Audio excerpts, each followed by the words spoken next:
Hello friends, आज हम लोग नर्वस टिश्यू के बारे में जानेंगे। सभी ऑर्गेनिज्म में इन्वायरमेंट के चेंज के हिसाब से, इन्वायरमेंटल कंडीशन के हिसाब से ये अपने बिहेवियर को, अपनी एक्टिविटीज को बदलते हैं।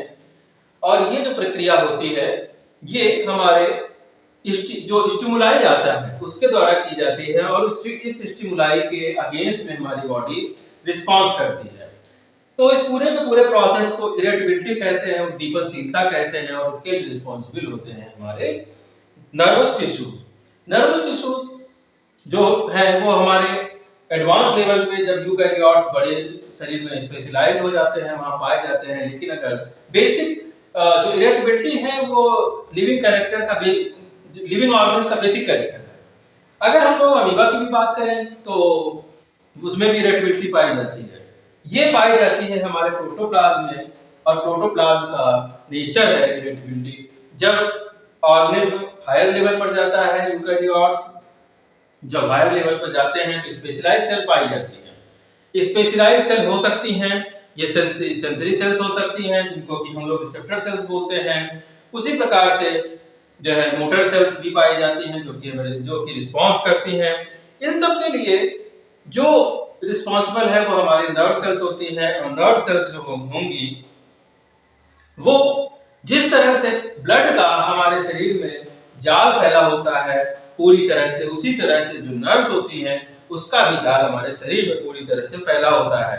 और ये रिस्पॉन्सिबल होता है रिसीव करने के लिए स्टिमुलस को, उसको इंटीग्रेट करने के लिए, ट्रांसफॉर्म करने के लिए, ट्रांसमिट करने के लिए। जो कोडेड इंफॉर्मेशन आती है उनको इस स्टिमुलाई को जो है ये रेप्लिकेट करता है, उसको रिस्पांस के लिए तैयार करता है।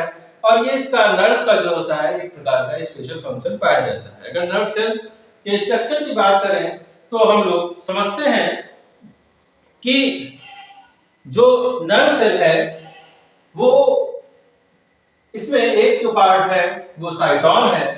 इसके अंदर एक सेंट्रल न्यूक्लियस पाया जाता है, इसके अंदर ढेर सारे डेंड्राइट्स पाए जाते हैं, और इससे ओरिजिनेट होती है एक एक्सॉन। एक्सॉन के ऊपर पाए जाते हैं कुछ सेल्स जिनको कि हम लोग स्वान सेल्स बोलते हैं। स्वान सेल जो होती है वो न्यूक्लिएटेड होती है, और बीच बीच में ये कहीं कहीं पर दबी होती है, इंटरप्ट होती है। उस जगह को नोड ऑफ रेडियल कहा जाता है। एक न्यूरॉन के डेंड्राइट दूसरे से जुड़े होते हैं, ये जो प्रोसेस होती है ये सिनेप्सिस होती है। तो जो नर्व सेल्स होती है वो बहुत हाईली कॉम्प्लिकेटेड स्ट्रक्चर है वर्टिब्रेट्स में, और ये डिपेंड करती है, इसकी जो लेंथ है वो डिपेंड करती है बॉडी साइज के ऊपर। ये 0.1 mm से लेकर के कई मीटर तक का हो सकती है। अगर हम ब्लू व्हेल की बात करेंगे या जिराफ की बात करेंगे तो इनमें कई मीटर तक की हो जाएगी। ये इनकी जो संख्या होती है नर्व सेल्स की संख्या भी बॉडी साइज के ऊपर डिपेंड करती है। अगर हम लोग ह्यूमन की बात करें तो ह्यूमन की बॉडी में लगभग 100 बिलियन नर्व सेल्स पाई जाती हैं। ये होते हैं एम्ब्रियोनिक स्टेज के न्यूरोब्लास्ट सेल से। इसमें बाहर जो साइटोन का पोर्शन है उसमें जो है साइटोन, पेरिकैरियन, सोमा, ये जो पाया जाता है grey matter of CNS, central nervous system. Mainly ये ब्रेन में पाया जाता है। कुछ जो होती हैं साइटोन जो होते हैं और सेंट्रल नर्वस सिस्टम के बाहर भी पाए जाते हैं, गैंग्लिया का फॉर्मेशन करते हैं। और जो साइटोन होते हैं वो जो है बहुत सारे साइटोप्लाज्म पाया जाता है इसके अंदर, जिसको कि हम लोग न्यूरोप्लाज्म बोलते हैं। इसके अलावा इसके अंदर mitochondria, Golgi body, fat globules, pigment, ribosomes, ये सारी चीजें पाई जाती हैं। स्केच में पाई जाती हैं नीजल बॉडीज जो कि न्यूरोफाइब्रिल्स पाए जाते हैं, जो कि न्यूरॉन्स का कैरेक्टर होता है। नीजल होती है वो लाल होती है और इन मास ऑफ राइबोसोम और रफ एंडोप्लाज्मिक रेटिकुलम की बनी होती है। न्यूरॉन्स के अंदर पाई जाती हैं बार बॉडी, ये एक प्रकार के मिलेनिन पिगमेंट से रिच होते हैं, और इनका जो काम होता है ये ट्रांसफर करते हैं एक्स क्रोमोसोम को, एक जनरेशन जो है ट्रांसफॉर्म करते हैं एक्स क्रोमोसोम को। इसके अंदर कुछ जो न्यूरॉन्स होते हैं वो फ्लास शेप होते हैं, और इसके जो साइटोन होता है फ्लास शेप होता है, इसको हम लोग पुर्किंजे सेल्स कहते हैं। क्लासिफिकेशन ऑफ न्यूरॉन्स की अगर हम लोग बात करें तो ये नेचर एंड नंबर के आधार पर इनको बांटा गया है। नॉन पोलर जो होते हैं इनको हम लोग अनपोलराइज्ड न्यूरॉन्स भी कहते हैं। ये वैसे तो वर्टिब्रेट्स में नहीं पाए जाते, मगर हाइड्रा या निडेरियंस में ये काफी मात्रा में पाए जाते हैं, और इनमें साइटोन और एक्सॉन के जो फंक्शनिंग है उनमें कोई डिफरेंस नहीं पाया जाता। यूनिपोलर न्यूरॉन्स की अगर हम लोग बात करें तो यूनिपोलर न्यूरॉन्स जो होते हैं वो सिंगल इसके अंदर प्रोसेस होता है, एक एक्सॉन इसके अंदर निकलता है, और ये सबसे ज्यादा कॉमन है इनवर्टिब्रेट्स और वर्टिब्रेट एम्ब्रियो में, ये सबसे ज्यादा कॉमन होता है।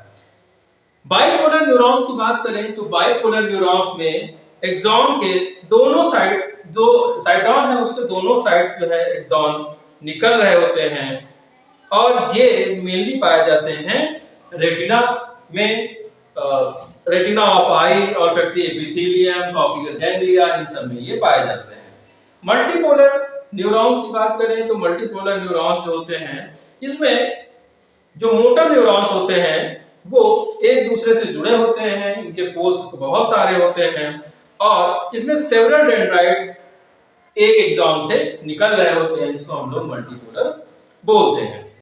न्यूरॉन्स को क्लासिफाई करते हैं फंक्शंस के आधार पर, तो इसमें सेंसरी न्यूरॉन्स जो होते हैं, ये जो सेंसरी रिसेप्टर्स हैं, जो रिसेप्टर सेल्स हैं हमारी, उनको ये जोड़ते हैं सेंट्रल नर्वस सिस्टम से हमारे ब्रेन के साथ, और यहाँ पर जो सेंसेशन है वो फ्लो करता है हमारी बॉडी से, हमारे सेंसरी ऑर्गन से हमारे ब्रेन तक, और इसको जो है फर्दर 3 भागों में बांटा गया है, 3 तरह से क्लासिफाई किया गया है।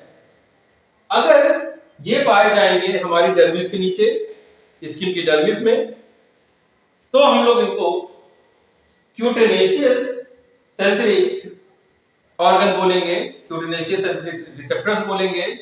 वहीं पर अगर ये पाए जाते हैं स्केलेटल मसल्स में, टेंडन्स में, बोन जॉइंट्स में, लिगामेंट में, तो हम लोग इसको प्रोप्रियोरिसेप्टर्स बोलते हैं।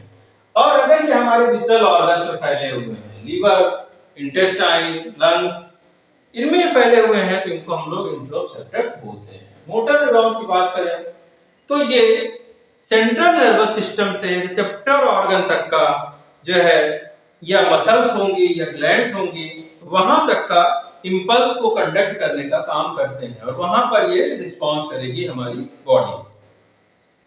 इसके बाद जो सेंट्रल नर्वस सिस्टम है उसमें माइलिनेटेड फाइबर्स होते हैं, वो व्हाइट मैटर से बने होते हैं, वहीं नॉन माइलिनेटेड फाइबर जो होते हैं वो ग्रे मैटर से बने होते हैं। जो माइलिन होती है जो वो सर्व करती है इंसुलेटिंग मटेरियल को, लीकेज से प्रूफ करती है, इसके बाद इंफॉर्मेशन को ट्रांसफर करने का काम करती है। ये ट्रांसफर को एक स्पेशल मोड के द्वारा ट्रांसफर करती है, जिसको बोलते हैं सार्कुलेटरी कंडक्शन ऑफ इंपल्स। इसमें जो हमारी नर्व है वो घिरी होती है एपिन्यूरियम के द्वारा, और अंदर जो फेसिकुली होती है उसके जो फाइबर होते हैं आपस में बंधे होते हैं एक प्रकार के कनेक्टिव टिश्यू से, जिसको कि हम लोग एंडोन्यूरियम बोलते हैं। अगर हम लोग फंक्शनिंग की बात करें, जो हमारा नर्व्स है वो किस प्रकार से, नर्वस टिश्यू हमारा किस प्रकार से फंक्शन करता है, तो सबसे पहले जो फ्री एंड होता है हमारा, टर्मिनल एंड होता है नर्व फाइबर का, जो कि हमारी स्किन में, मसल में, टेंडन में, लिगामेंट में, विसरल ऑर्गन में, हर जगह पर फैला हुआ है। छोटे छोटे रिसेप्टर्स होते हैं, और ये रिसेप्टर जो होते हैं ये रिसीव करते हैं डेटा को, स्टिमुलाई को, इसके बाद एक सेंसरी इंपल्स क्रिएट करते हैं, और इसके बाद ये इंपल्स एक इलेक्ट्रोकेमिकल इंपल्स में कन्वर्ट हो जाती है, और ये इसको लेकर के जाते हैं सेंसरी इंपल्स को सेंट्रल नर्वस सिस्टम तक, हमारे ब्रेन तक पहुंचाने का काम करते हैं। इसके बाद जो कॉम्प्लेक्स जो है हमारा न्यूरल सिस्टम है, वो इस डेटा को एनालाइज करता है, इंटीग्रेट करता है, और इसके बाद रिस्पॉन्स करता है।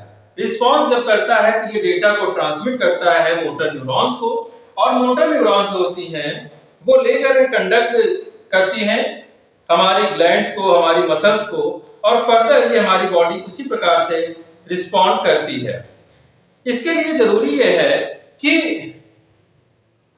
अगर कहीं पर जरूरत है बॉडी को मूव करने की, हटाने की, तो वहां पर उस प्रकार से होगा। जैसे कि अगर हमारी आंख में धूल पड़ रही है तो हमारी जो सेंसरी, जो हमारी सबसे संवेदनशील जो हमारे सेंसरी नर्व्स हैं, वो सबसे पहले सेंसरी रिसेप्टर्स लेके जाएंगे ब्रेन के पास, और ब्रेन मोटर नर्व्स को कंडक्ट जो है इंस्ट्रक्शन देगा कि आंखों को बंद कर दो, और हमारी पलकें बंद हो जाएंगी। या किसी गर्म ऑब्जेक्ट को हमने छुआ तो वहां पर हमारा जो रिसेप्टर्स हैं वो ब्रेन को मैसेज देंगे कि कोई हीटेड ऑब्जेक्ट है, और फिर ब्रेन से जो मोटर नर्व है वो वहां से मैसेज लेके आएंगे कि हाथ को हटा लेना है। तो इस प्रकार से हम अपनी बॉडी को मूव करते हैं, अपने बॉडी पार्ट को मूव करते हैं, या ग्लैंड्स भी हो सकती हैं। जैसे कि मान लीजिए कि आप किसी मिठाई की दुकान से जा रहे हैं और वहां पर कोई अच्छी स्वादिष्ट मिठाई बन रही है और आपके जो है स्लाइवेशन हो जाए, तो ये इस प्रकार से आपके ग्लैंड्स को, मसल्स को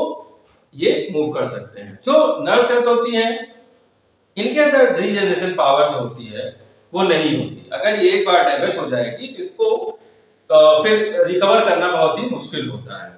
इसीलिए जो हमारी नर्व सेल है, अगर कभी हमारी स्पाइनल कॉर्ड है वो डैमेज हो जाए तो फिर व्यक्ति को फिर रिकवर करना बहुत मुश्किल हो जाता है, क्योंकि हमारी जो ब्रेन की सेल्स होती है, पहली बात तो सिंगल सेल है और इसको रिपेयर नहीं किया जा सकता, तो इसको संभाल कर रखने की जरूरत होती है। Thank you.